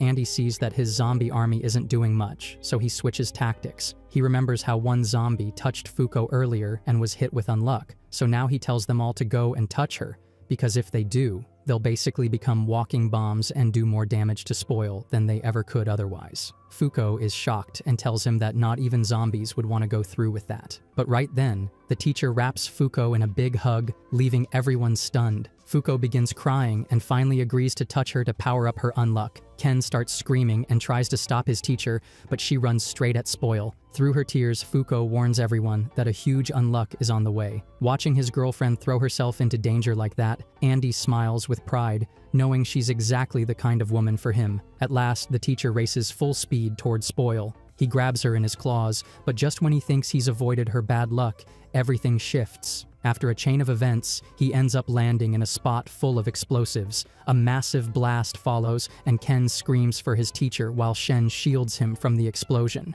But in a cruel twist, the explosion turns out to be weak and barely scratches Spoil. Andy sees this and yells at everyone not to let up. It's them versus Spoil, and they can't afford to ease up now. Hearing that, Fuko starts running toward the zombies, activating unluck one by one. Shen, meanwhile, gathers the kids and locks them safely back inside the bunker to keep them protected. The scene cuts to the battlefield, where the zombies are all clinging to Spoil's body, trying to hurt him however they can. Watching them explode all around Spoil, Andy gives them a nod of respect for going this far. Shen then tells Fuko that it's their turn to act too, But as the zombies keep pressuring Spoil, Shen walks up to Andy and shows him that he's infected as well. He urges Andy to hurry up and find a solution. At the same time, Fuko blames herself for everything before scolding Shen. Andy listens and says that if there's no other option, they'll have to skip capturing Spoil and go straight to killing him. Shen refuses, worried that if they do that, the mission will fail and everyone at Union will lose it with him.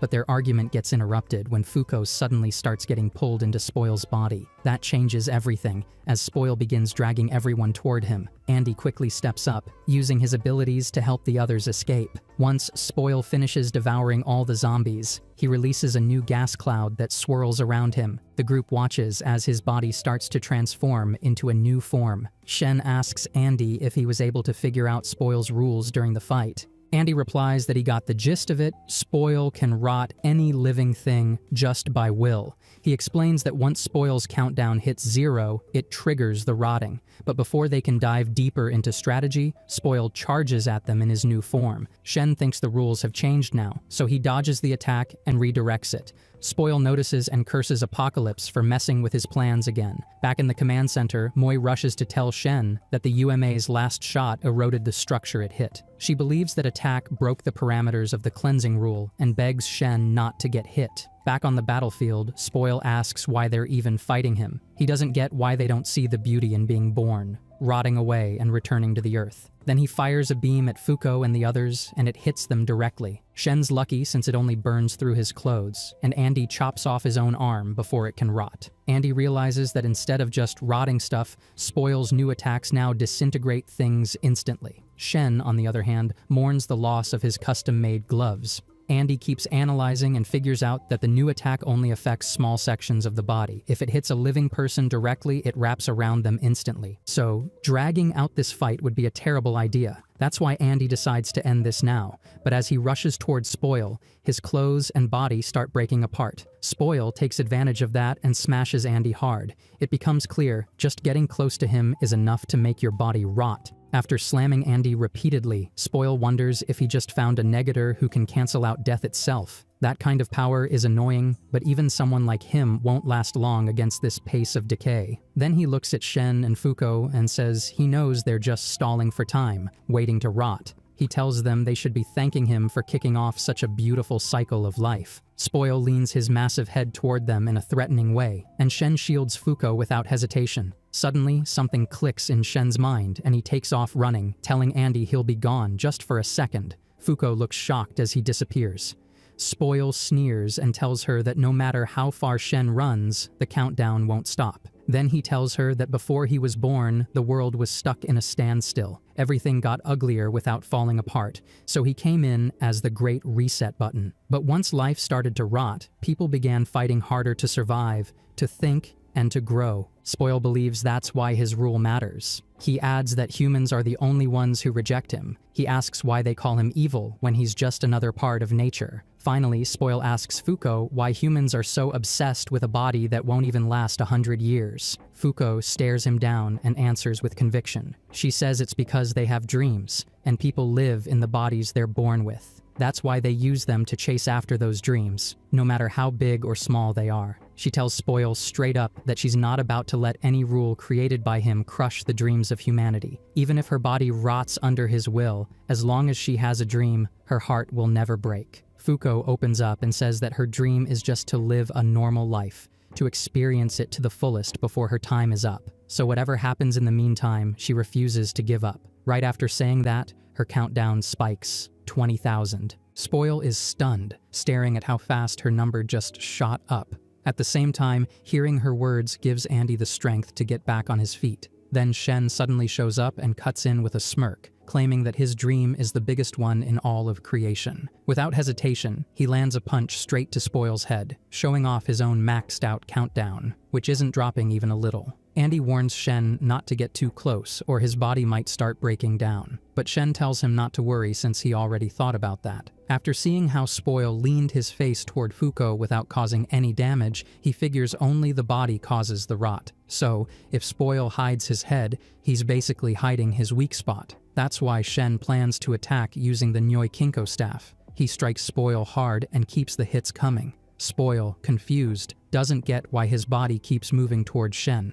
That's when Shen tells him he's under his ability's influence, and no matter how much he dodges, he won't escape it. Spoil starts thinking maybe it's time to retreat since he can't figure it out, but Shen keeps pushing, denying his retreat and landing more hits with ease. Andy shouts that they can't catch people like this, so he asks what Shen plans to do after wearing him down. Shen replies that he's aiming for Spoil's core, but thinks shutting down the rod ability would be even better. Spoil tries to fight back, only to realize again that his body's not listening. Shen talks through his strategy, making Spoil even more nervous. He rages at the idea that a simple stare could cause so much damage, but Shen just thanks him for proving how powerful his ability really is, then lands another clean hit. Meanwhile, Andy and Fuko brainstorm how to stop the rot effect. Andy suggests drying out the air might help, so he starts touching Fuko to trigger more explosions. He tells Shen to back up so he can plant a powder bomb in Spoil. Just then, the ground beneath Andy crumbles, sending him falling. Shen rushes over to check if he's okay, but Spoil takes the chance to attack. Shen senses something's off and tells Fuko to move back fast. She doesn't listen though, because she's thinking about sending Spoil into space where there's no moisture. At first it sounds impossible, but then Shen offers to take both Andy and Spoil up there himself. He warns Andy that if they do this,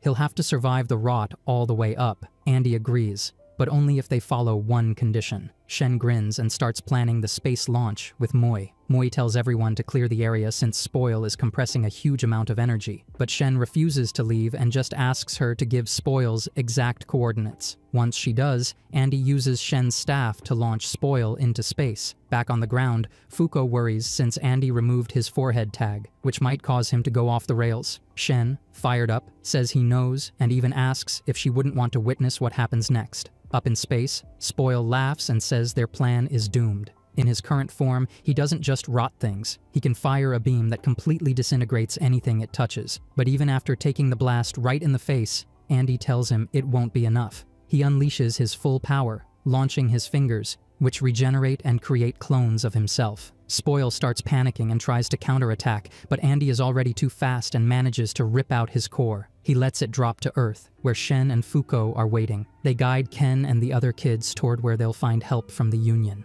After saying goodbye, they spot Andy returning with Spoil's core in hand. But then something weird happens. Andy tells Fuko to step back and suddenly switches into combat mode, ready to fight her. Shen realizes Andy's memories are back, and he's acting like a completely different person. Andy winces in pain and blames the unluck, walking toward Fuko while asking Shen to step aside. Shen moves without hesitation, calling it an honor to obey the god of victory, Victor. Andy corrects him, saying his name is Victor and he's no god, just another man. Then he strikes, hitting Shen even though he manages to activate his ability in time. Shen is shocked by the sheer power in each blow, noticing how Andy's limbs shatter every time he punches. Eventually, Shen crashes to the ground from the repeated hits. Fuko tries to help, but her touch doesn't trigger anything anymore. Andy steps toward her, calling her ability interesting but ultimately pathetic. He accuses her of using it on him while he was sealed up and tells her to give up because she's got no shot at killing him now. Still, Fuko speaks directly to him, begging for Andy to come back before Victor ends up killing her. Victor starts explaining that there's no chance Andy's coming back, but Shen jumps in before he can finish. He says he's going to hurry up and keep the 2 promises he made to Andy. He stands in front of Fuko, ready to buy time until Union reinforcements arrive. Once they show up, Victor lights up, excited for what he sees as an epic battle. During the fight, Nico manages to split Victor in half and tells him he spent 10 years experimenting on his own body to figure out its weaknesses. But Victor says that might have worked on Andy, but he's built different. He can regenerate anywhere he wants. Then he challenges them all at once. Juiz steps forward, taking the lead for the next round. Juiz charges in without hesitation, heading straight for Undead. Victor meets her head-on, blocking each strike without breaking a sweat. But Juiz isn't looking to win this fight. She just needs a distraction so Top can grab Shen and Fuko and get them out. Right as Top tries to pull them away, Victor vanishes and reappears next to Shen, slamming down his staff. Shen, catching on, uses his final breath to command the staff to shrink, making sure Top doesn't get caught in the blast. In the next scene, Shen and Fuko thank Top for getting them to safety. Fuko then asks how they're supposed to stop Undead now, but Top admits he's got no clue. He reminds her that last time they only managed to bring him down because the old lady Gina helped trap him. Fuko pleads with him to take her to Andy, convinced she can still reach him. Top thinks it's a terrible idea since Andy's clearly not himself anymore, but she doesn't care. She asks Shen for Andy's letter, and before handing it over, Shen gives her a gun, just in case things go sideways. Fuko bolts off toward Andy while Top starts freaking out, unsure if this plan has any chance of working. Shen stays calm and assures him that she'll be fine. That's all it takes for Top to finally agree to help, and he speeds her over to the battlefield. While they're on the move, Fuko introduces herself and says she's glad they're working together.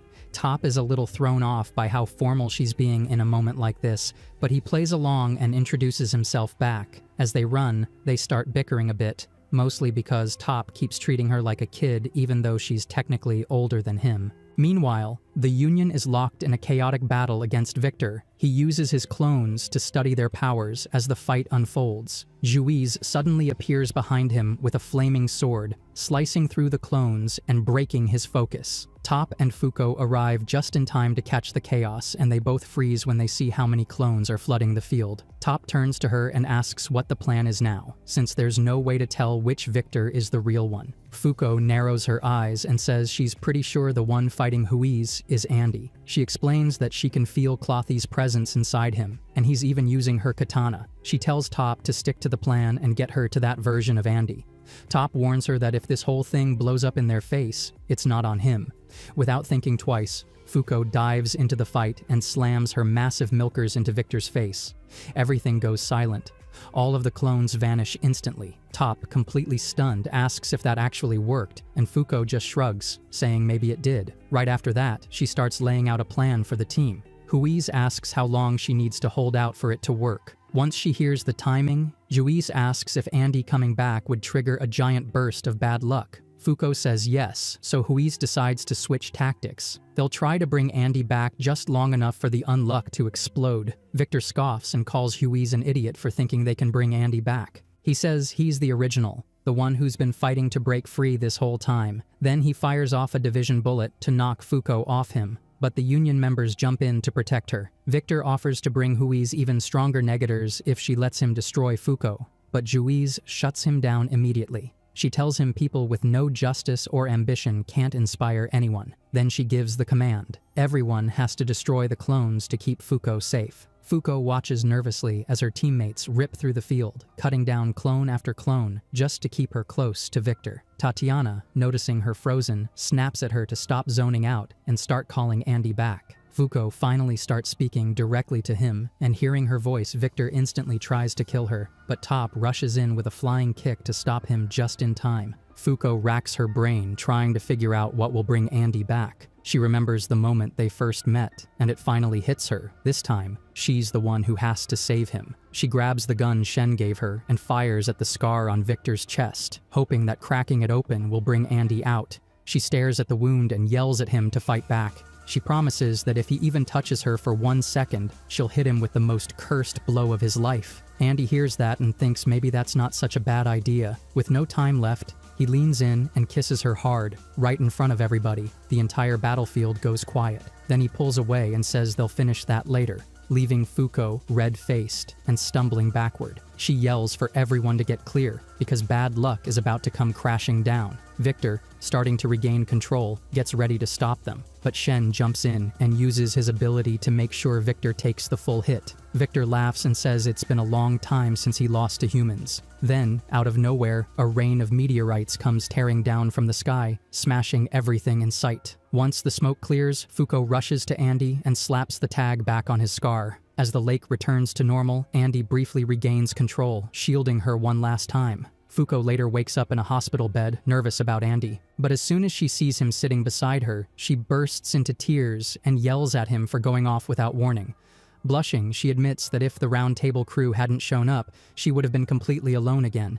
Andy apologizes and says that while he was trapped in darkness, the only thing he could hear was her voice. It made him feel happy. For the first time, he calls her by name and thanks her. Fuko begs him to say it again, but Andy tells her to get moving. They've got a meeting to attend. As she gets up, she spots a stuffed animal on the bed and asks who left it. Andy says Tatiana dropped it off, and that Ken and the other kids came too. Hearing that, Fuko lights up, relieved they all made it out okay. The two of them head out together, only to get scolded by Top for being late again. Juiz stands tall and asks Apocalypse to reveal the results of the mission. Someone is torturing Unseen, whose negation ability only works on himself. The interrogator explains that whenever Unseen closes his eyes, everything he sees as part of himself, his body included, turns invisible. Even so, he's caught off guard by the sight of blood dripping from his stomach. That shouldn't be possible. The man reveals he already cut him open and planted a tracker inside, just in case he tries to run. If Unseen agrees to join their organization, they'll deactivate the device and let him heal. If not, he bleeds out. As the man walks away, he declares that Unseen belongs to them now and won't be handed over to anyone else. Meanwhile, back at the round table, Apocalypse prepares to present the latest mission results. Fuko freaks out when she realizes it's already August 31, shocked that she's been asleep that long. Andy calmly explains that her body just shut down after everything she went through. Apocalypse begins with Mission 1, the capture of UMA Burn. It's complete, and as a reward, they unlock the 11th seat, which means they can now add another negator to the team. Next is Mission 2, capturing UMA Eat, which was also successful. That victory gives them the location of the negator Unburn, and for the next 7 days, he won't be able to sense them. Apocalypse moves on to Mission 3, announcing the neutralization of UMA language. As a result, every language on Earth has merged into English. All signs around the world change instantly, but it runs deeper than just signs. He adds that the memories and cultures of all non-negators have been rewritten. Shen tests the claim by chatting with Mui, and sure enough, it checks out. Then Apocalypse confirms Mission 4 is complete too. UMA Past has been captured. Along with that, the location of the Rebellion artifact is revealed. He also praises them for taking down UMA Spoil, and as a result, they now know where to find the negator Unrepair. That news makes Fuko light up, hoping this one might be able to help Andy. Andy, though, doesn't celebrate. He stays quiet as Apocalypse hits them with the bad news. Mission 6 has failed. They didn't manage to capture Unseen. Fuko is stunned, but Andy admits they kind of expected that, especially since everyone who went after Unseen ended up dead. Still, he's convinced Unseen wasn't killed, just taken by Unrepair. Apocalypse then announces the penalty for failure. A new UMA called Galaxy erupts from his mouth, and its size alone is enough to make everyone freeze in terror. Once Galaxy breaks loose, Juiz orders Move to teleport everyone to the surface immediately. Apocalypse laughs, thrilled to see how this new penalty plays out, but he also wonders if anyone will survive. On the surface, Fuko looks up and says she expected something scarier. Juiz warns her not to get too relaxed. UMAs that come from the book always come with rules, and they have the power to wreck humanity. The sky fills with stars, casting a surreal light over everything as the scene unfolds. Juiz asks Nico for intel, so he contacts his team by radio. He reports that UMA Galaxy is composed of Earth-like celestial systems. The penalty spawns multiple planetary bodies, each with their own myths and time cycles, even days of the week. It also comes with alien lifeforms. Right on cue, a humanoid alien named Axe shows up. He introduces himself and says his species is looking for a new home since their planet died, and now they want Earth. Juiz steps forward and identifies herself as humanity's representative. Axe tries to make a deal, peace in exchange for turning humans into slaves. Juiz rejects it and demands they pull their forces back. Axe doesn't like that response. He fires a warning shot at a nearby mountain and mocks humanity, calling them primitive. He justifies this invasion as necessary genocide for his people's survival and calls it justice. Juiz pushes back and tells him that kind of justice has to be denied. Then the ships behind Axe start exploding. He freaks out, unable to understand what just happened. He drops to his knees, begging Juiz to explain what she did. Calmly, she turns to Andy and Fuko, telling them to watch closely. This is what handling a penalty properly looks like. But she warns that if the wrong person handles it, the entire world could crash out instantly. She reveals this was the 99th penalty, meaning only 2 remain. She shows them a stone tablet with 101 slots. The final one is labeled Ragnarok. She explains that Apocalypse only hands out new missions when the round table is full. Since a seat is now empty, they've got just 3 months to fill it. If they don't, they'll get slammed with another penalty before they even get a chance to act. Juiz then turns back to the alien and tells him to spread the message to the rest of space: Earth isn't to be messed with. The scene cuts to Juiz giving Andy a new mission. He steps up and volunteers to go after Unrepair, and she agrees to send reinforcements. Now fully healed and fired up, Andy is ready to crash into action again. And this time, Fuko is going with him. It's September 8th, and we're in Rio de Janeiro, where Fuko feels overwhelmed by the crowd of celebrities. Andy, standing beside her, apologizes for taking so long to pick out his outfit, but she scolds him anyway, clearly still embarrassed. However, the moment she sees him in a sharp white suit, she's caught off guard and can't stop staring. He smirks and asks if she likes what she sees. Hours earlier, on the flight to Brazil, Andy had explained their mission, telling her they're crashing a black market auction tied to negators, UMAs, and rare artifacts. Even though previous crackdowns took out most operations, the market keeps coming back. According to Andy, it's because global mafia groups are the ones running it, constantly shifting locations to avoid detection. Luckily, Juiz found out where the next one's happening,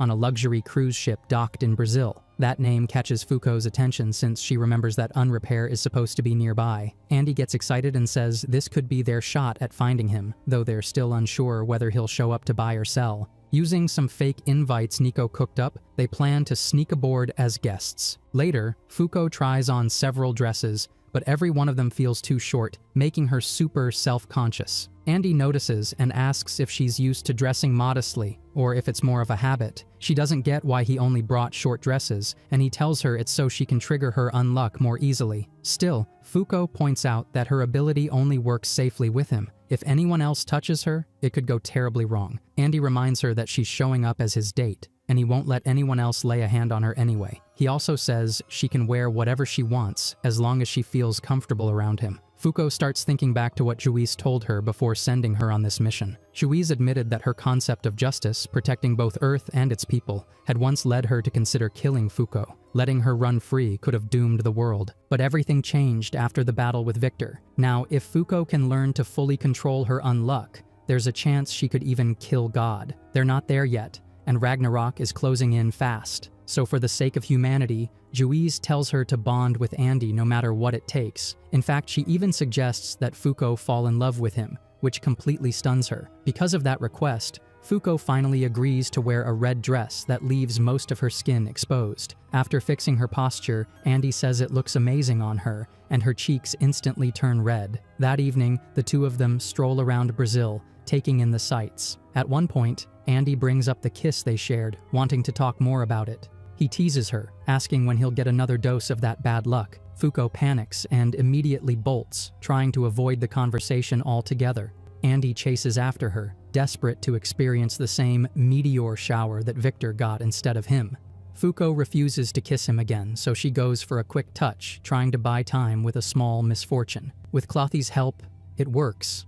Andy gets slammed by a speeding truck out of nowhere. She thanks Clothy and promises to feed him later, but things escalate fast, because now Andy's getting eaten by a shark. Horrified, Fuko rushes over to check on him and apologizes, realizing the unluck was stronger than she thought. That's when Andy suddenly opens up, admitting that he doesn't even know who Victor is, because he barely knows himself. He says Victor might actually be the original, which would explain a lot. He explains that he has almost no childhood memories, and that without the artifact card, he can barely hold himself together. One day, Victor could break free again, and go after everyone, including her. Fuko gently tells him not to worry. If that ever happens, she'll use her unluck to save him, no matter how many times it takes. With that, she says it's time for them to get ready for tonight's big event. Suddenly, as Andy touches Fuko, Tatiana drops in from the sky like a wrecking ball of reminders. She jumps straight into mission mode, pointing out the key objectives they need to remember. Then she turns to Fuko and says she asked Nico to redesign the member's tie into something more dress-friendly, knowing Fuko would be wearing one. Before she bounces, she casually adds that the fake IDs they're carrying identify them as a married couple. Super hyped about the setup, she tells them to play the part well and takes off. Now dressed to impress, the two board the cruise ship with elegance and confidence, doing their best to look like a legit couple. As they walk through the entrance, Andy warns her to stay sharp since they're stepping straight into the criminal underbelly of society. They sneak into the auction, and right away, Fuko starts hearing shady conversations that make her visibly uneasy. Andy steps in and tells her not to listen to any of it. It's better to stay clueless about the garbage these people talk about. Then they catch wind of tonight's top prize. Someone is auctioning off a negator, which is super rare and incredibly disturbing. One of the guests mentions that negators are easier to find now, and Andy explains that it's all because of the worldwide language merge. As they look for seats, he spots an open row and tells her they should grab it. Once they sit, their convo turns more serious. The language merge may have unified communication globally, but for negators, it's a nightmare. They stick out more than ever. Fuko asks if that means this change has done them more harm than good. Andy shrugs, saying not necessarily, because the Union's intel network keeps them ahead of the curve. Still thinking about it, Fuko asks whether it's better to bring new negators into the Union or just let them be sold off. Andy tells her both paths suck. You either die on a mission or become some rich guy's human toy. Hearing that, she gets even more nervous about who's getting sold tonight. If they're like her, causing trouble for people around them, it probably means they've had it rough. Andy admits that he used to believe negators only had 3 paths. Accept your power and live with it, spiral into despair and die, or go full villain and dive into crime.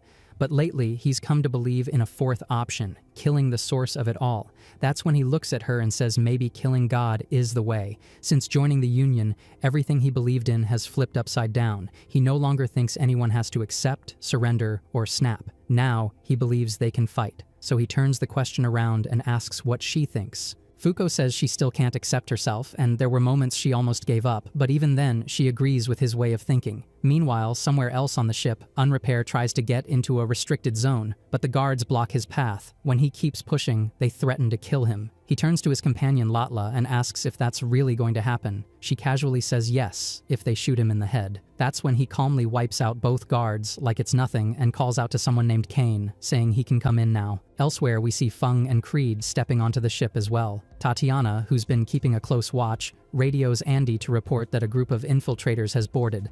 She notes that at least 2 of the 4 don't speak English, and, from her observations, at least 2 are negators. They're clearly after the same target, the negator being auctioned off, so they immediately contact Juice for guidance. Juice confirms that the intruders are part of a group called the Negator Hunters. They're likely the same ones who took Unseen. Unlike the Union, their goal isn't to kill God. Instead, they want revenge against the world. Juiz says they share one thing in common with the Union. They get rid of low-value negators. But before she can continue, Fuko cuts her off, saying that's messed up. Wanting revenge on the world just for being born a negator isn't right. That logic is cruel, and it doesn't sit well with her at all. Carrying Fuko on his back, Andy charges straight into the guards stationed at the entrance to the auction storage room. They burst through, only to be met with a wave of mafia thugs trying to block their path to the items. Not wasting a second, he slices off his own head with his katana and tells Fuko to launch it at the guards. She follows through, and his skull crashes through the defense line like a wrecking ball. As the chaos erupts, Fuko reminds everyone watching that negators are not some item to be bought and sold. With that said, they blow open the cruise ship's floor and drop down into the stairway leading to the lower cargo hold. While descending, Andy warns her that the negator hunters are probably heading there too. That means they have to hurry and find the captive before anyone else does. If they fail, it could come down to a fight, so she better be ready for that. As they rush through the corridor, they suddenly find a stack of dynamite moments away from blowing.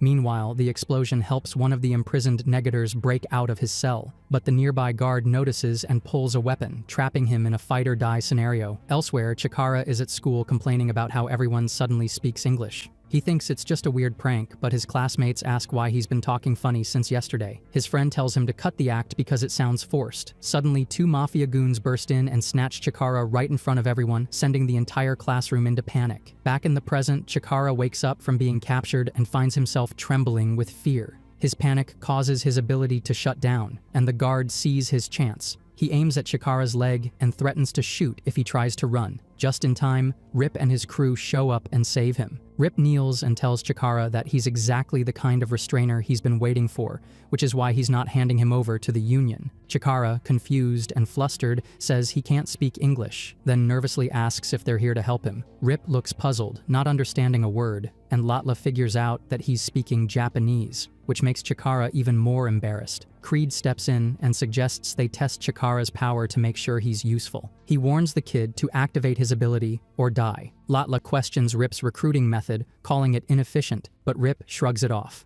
If Chikara can't use his power, he's not useful to them, and someone else will just inherit it anyway. As Chikara panics, he wishes he could live a normal life with his parents. He starts apologizing to them in his mind, only to be interrupted as Creed opens fire. Smoke fills the room, and everyone assumes he's dead, until it clears and reveals Andy standing there, shielding Chikara with his body. Fuko quickly steps in and hands her modified tie to Chikara so he can understand them. Meanwhile, Andy asks Tatiana if she can guide them to the cargo hold. He begins analyzing the enemies to figure out how to win, but suddenly notices something off. Rip moves faster than his eyes can track and gets a strike in before Andy can react. He scrambles for his katana and tries to create distance, but Rip calmly asks what kind of negator he is. Then Rip hits him with the truth. His wounds won't heal until he's dead. Shocked, Andy tries to behead himself, only to realize he can't move properly. Rip explains that if Andy's power relies on cutting his own head off to reset, that trick won't work now. His ability cancels any healing on the wounds he creates, so this could be game over. That's when Andy passes his katana to Fuko and asks her to take over. Rip tells them they were the first ones to find Chikara, so he wants them to hand him over so they can kill him. His power would be more useful in someone less spineless. He also thanks them for helping unify the world's languages, which made hunting negators so much easier. Andy grins and says the pleasure's all his, then gives Fuko the cue to slice his head off again. As he regenerates mid-air, he launches a punch at Rip, landing a solid blow. He tells him loud and clear that the 11th seat at the Union won't be his. Right then, Tatiana crashes onto the scene, ready to take on Creed and Feng. Tatiana tells Andy and Fuko to handle the two remaining hunters. Hearing that, he charges straight at Rip again, but Rip dodges and slices off both his hands. He figures Andy won't be able to heal this time, but Andy quickly proves him wrong. He fires off a parts bullet using his forearms, which forces Latla to jump in and protect Rip. Watching Andy's moves, Rip admits he's impressed and invites him to join their group. As he bleeds from the nose, he asks Latla to patch him up while wondering how Andy healed from a wound like that. Andy tells him he originally thought the Unrepair's power might be able to kill him, but now that he knows it won't, he's lost all interest, so he doesn't really care what they do next. That pisses off Unrepair, who insists his powers are superior. Then he turns to Fuko and asks what kind of lunatic she is for cutting off Andy's head like it was nothing. He calls that kind of crazy beautiful, something Chikara could never pull off because he's too scared. That's why he considers Chikara a failure, even if his power is useful, and says he's going to kill him. He then tells everyone he's building a team of the strongest people he can find. Once he has enough, he plans to take over entire countries. Fuko asks why he's going after humans instead of blaming God, who's the one messing with their lives. He replies that just killing God won't fix anything and says there are already too many problems to risk adding more. Suddenly, Andy tries to launch an attack, but Latla once again blocks the hit, which makes him wonder if she can cancel offensive moves entirely. Meanwhile, Rip decides it's time to get rid of Chikara, since he wants that ability passed to someone braver. Andy moves to block the shot, but realizes his healing won't stop the bullet in time. When he sees Fuko step in to block it with her own body, he panics and tells her to back off, but she ignores him and takes the hit directly. Rip calmly tells them that even though Andy slowed the bullet, Fuko now has only 1 hour to live. Trying to stay calm, she assures Andy she'll be fine, but he starts thinking about removing the card that seals Victor.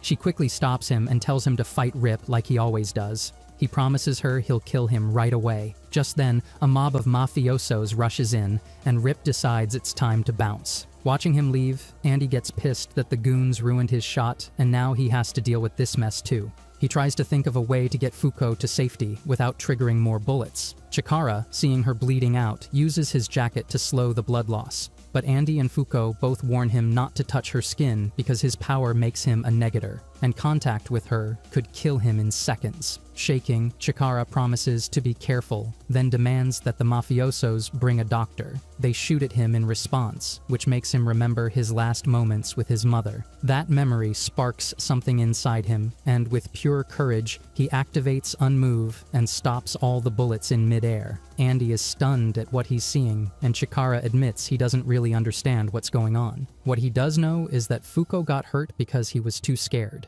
and that's not okay anymore. He swears he won't freeze up again. Then he asks Andy if doing this right will save her. Hearing that, both Andy and Fuko smile. They know he's finally become someone incredible. And that's how this anime ends, folks. If you made it this far, drop the secret word undead in the comments. so I know you're one of the real ones. I'll be hearting those. Also, let me know which anime you'd like me to cover next. I read every comment. That's it for now. See you in the next video.